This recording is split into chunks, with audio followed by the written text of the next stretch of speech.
Bem-vindo ao Bíblia no Ano. Um plano simples, com porções diárias de leitura e conexão com a palavra, para que ao longo de um ano, completemos juntos esse marco tão importante na nossa jornada de fé. Em 2 Samuel de 7 a 9, Davi deseja construir um templo, mas Deus lhe promete uma linhagem eterna. Em Lucas 13, Jesus fala sobre arrependimento e compara o reino de Deus a sementes e fermento. Que tenhamos um coração disposto, mas também humilde para aceitar os planos de Deus, e que, a cada dia, tomemos nossa porção da palavra e sejamos transformados por ela. Antes de começarmos, gostaria de apresentar uma ferramenta especial, uma planilha online para acompanhar nosso progresso na leitura bíblica. Você só precisa marcar o cheque a cada leitura concluída, e ela atualiza automaticamente a aba Status ao lado. Assim, você pode ver se está em dia, atrasado ou até adiantado no projeto. Para receber seu controle personalizado, basta solicitar no primeiro link da descrição. Não se esqueça de curtir, compartilhar e se inscrever no canal, para acompanhar todos os dias dessa jornada. Boa reflexão. 2 Samuel 7. O rei Davi já morava em seu palácio, e o Senhor lhe dera descanso de todos os seus inimigos ao redor. Certo dia ele disse ao profeta Natã: "Aqui estou eu, morando num palácio de cedro, enquanto a arca do Senhor permanece numa simples tenda." Natã respondeu ao rei: "Faze o que tiveres em mente, pois o Senhor está contigo." E naquela mesma noite o Senhor falou a Natã: "Vá dizer a meu servo Davi que assim diz o Senhor: Você construirá uma casa para eu morar? Não tenho morado em nenhuma casa desde o dia em que tirei os israelitas do Egito. Tenho ido de uma tenda para outra, de um tabernáculo para outro. Por onde tenho acompanhado os israelitas, alguma vez perguntei a algum líder deles, a quem ordenei que pastoreasse o meu povo Israel: Por que você não me construiu um templo de cedro? Agora, pois, diga ao meu servo Davi: Assim diz o Senhor dos Exércitos: Eu o tirei das pastagens, onde cuidava dos rebanhos, para ser o soberano do meu povo Israel. Sempre estive com você por onde você andou, e eliminei todos os seus inimigos. Agora eu o farei tão famoso quanto os homens mais importantes da terra. E providenciarei um lugar para o meu povo Israel e os plantarei lá, para que tenham o seu próprio lar e não mais sejam incomodados. Povos ímpios não mais os oprimirão, como fizeram no início. E tem feito desde a época em que nomeei juízes sobre o meu povo Israel. Também subjugarei todos os seus inimigos. Saiba também que eu, o Senhor, lhe estabelecerei uma dinastia. Quando a sua vida chegar ao fim, e você descansar com os seus antepassados, escolherei um dos seus filhos para sucedê-lo, um fruto do seu próprio corpo, e eu estabelecerei o reino dele. Será ele quem construirá um templo em honra do meu nome, e eu firmarei o trono dele para sempre. Eu serei seu pai, e ele será meu filho. Quando ele cometer algum erro, eu o punirei com o castigo dos homens, com açoites aplicados por homens. Mas nunca retirarei dele o meu amor, como retirei de Saul, a quem tirei do seu caminho. Quanto a você, sua dinastia e seu reino permanecerão para sempre diante de mim. O seu trono será estabelecido para sempre.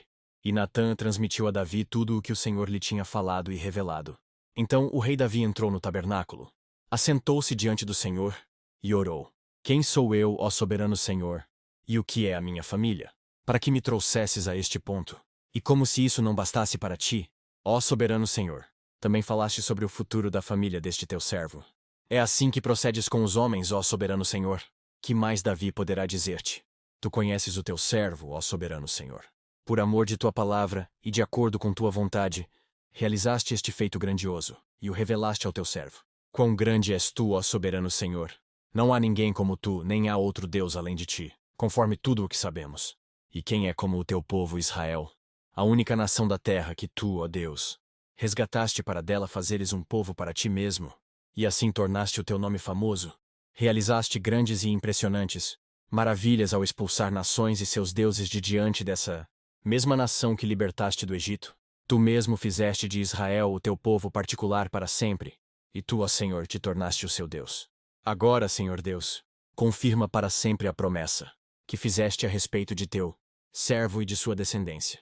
Faze conforme prometeste, para que o teu nome seja engrandecido para sempre, e os homens digam: O Senhor dos Exércitos é o Deus de Israel, e a descendência de teu servo Davi se manterá firme diante de ti.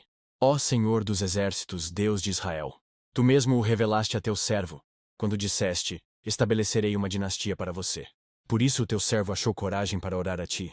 Ó soberano Senhor, tu és Deus, tuas palavras são verdadeiras, e tu fizeste essa boa promessa a teu servo. Agora, por tua bondade, abençoa a família de teu servo, para que ela continue para sempre na tua presença. Tu, ó soberano Senhor, o prometeste. E abençoada por ti, bendita será para sempre a família de teu servo. 2 Samuel 8. Depois disso, Davi derrotou os filisteus e os subjugou, e tirou do controle deles Meteg e Amá. Davi derrotou também os moabitas. Ele os fez deitarem-se no chão, e mandou que os medissem com uma corda. Os moabitas que ficavam dentro das 2 primeiras medidas da corda foram mortos, mas os que ficavam dentro da terceira foram poupados. Assim, os moabitas ficaram sujeitos a Davi, pagando-lhe impostos.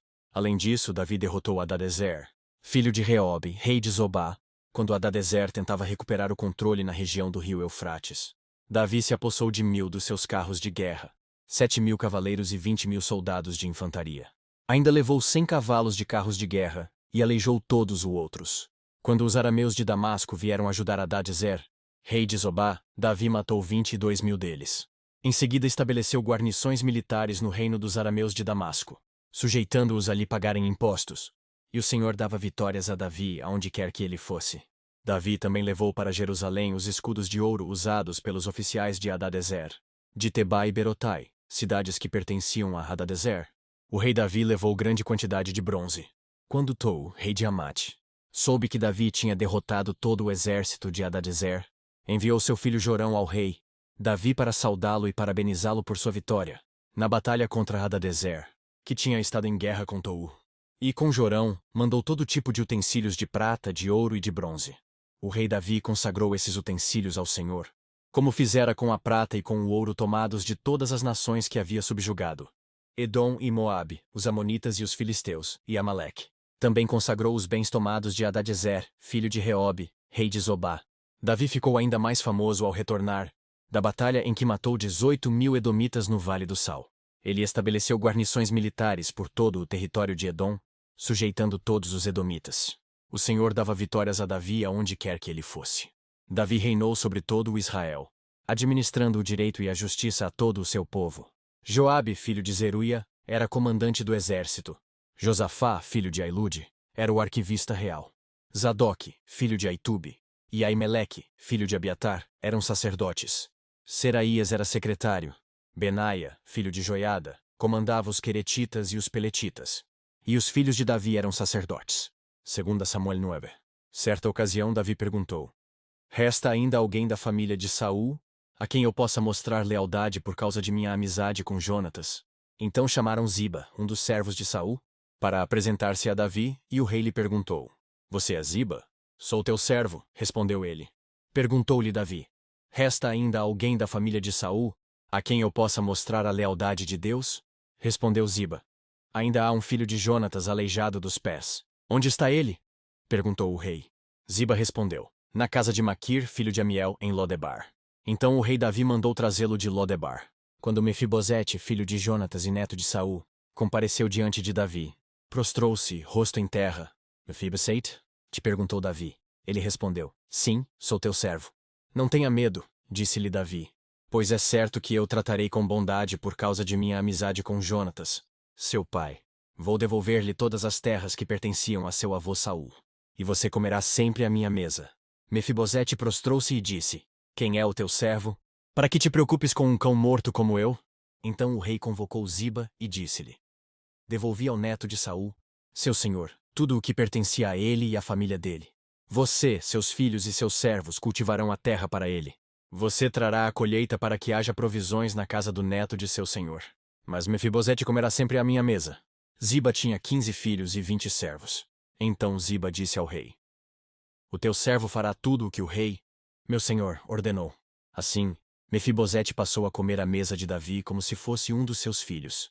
Mefibosete tinha um filho ainda jovem chamado Mica, e todos os que moravam na casa de Ziba tornaram-se servos de Mefibosete. Então Mefibosete foi morar em Jerusalém, pois passou a comer sempre à mesa do rei. E era aleijado dos pés. Lucas 3. Naquela ocasião, alguns dos que estavam presentes contaram a Jesus que Pilatos misturara o sangue de alguns galileus com os sacrifícios deles. Jesus respondeu: Vocês pensam que esses galileus eram mais pecadores que todos os outros, por terem sofrido dessa maneira? Eu lhes digo que não. Mas se não se arrependerem, todos vocês também perecerão.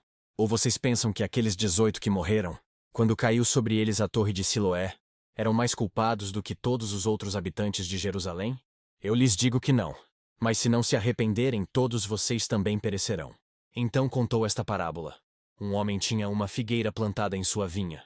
Foi procurar fruto nela e não achou nenhum. Por isso disse ao que cuidava da vinha: já faz 3 anos que venho procurar fruto nesta figueira e não acho. Corte-a! Por que deixá-la inutilizar a terra? Respondeu o homem: Senhor, deixe-a por mais 1 ano, e eu cavarei ao redor dela e a adubarei. Se der fruto no ano que vem, muito bem. Se não, corte-a. Certo sábado, Jesus estava ensinando numa das sinagogas, e ali estava uma mulher, que tinha um espírito que a mantinha doente havia 18 anos. Ela andava encurvada e de forma alguma podia endireitar-se. Ao vê-la, Jesus chamou-a à frente e lhe disse: Mulher, você está livre da sua doença. Então lhe impôs as mãos, e imediatamente ela se endireitou e louvava a Deus. Indignado porque Jesus havia curado no sábado, o dirigente da sinagoga disse ao povo: há 6 dias em que se deve trabalhar. Venham para ser curados nesses dias, e não no sábado. O Senhor lhe respondeu: Hipócritas, cada um de vocês não desamarra no sábado o seu boi ou jumento do estábulo, e o leva dali para dar-lhe água.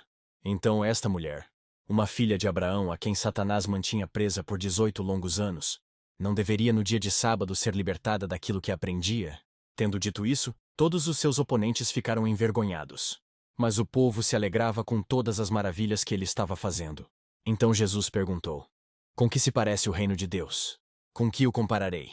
É como um grão de mostarda que um homem semeou em sua horta. Ele cresceu e se tornou uma árvore, e as aves do céu se fizeram ninhos em seus ramos.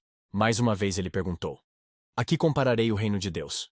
É como o fermento que uma mulher misturou com uma grande quantidade de farinha, e toda a massa ficou fermentada. Que as palavras de hoje permaneçam em seu coração e transformem sua caminhada de fé.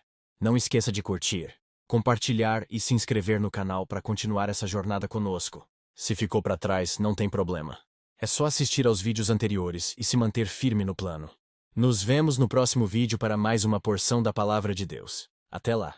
A paz.